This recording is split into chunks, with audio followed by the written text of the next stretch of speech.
കുമാരനല്ലൂർ അമ്മയുടെ ഈ ഒരു പാട്ട് കേൾക്കുകയാണെങ്കിൽ കേൾക്കുന്ന മാത്രമേ തന്നെ അമ്മയുടെ ചൈതന്യം മനസ്സിലാക്കാൻ സാധിക്കുകയും മനസ്സിന് ശാന്തി ലഭിക്കുവാനും ഈ ഒരു പാട്ടൊന്ന് കേട്ടു നോക്കൂ.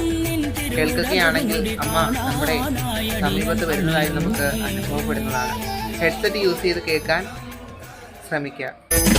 ജയ ജയ ശ്രീ ഗിരിരാജകുമാരി ജയ ഗിരിശാനന ചന്ദ്ര ചകോരി ജയ ജയ ശ്രീ ഗിരിരാജകുമാരി ജയ ഗിരിശാനന ചന്ദ്ര ചകോരി జయ పరమానందామృతలహరి జయ నిగమాంద విపిన మయూరి జయ పరమానందామృతలహరి జయ నిగమాంద విపిన మయూరి జయ జయ శ్రీ గిరిరాజకుమారి జయ గిరిశానన చంద్ర చకోరి జయ జయ శ్రీ గిరిరాజకుమారి జయ గిరిశానన చంద్ర చకోరి జయ పరమానందామృతలహరి జయ నిగమా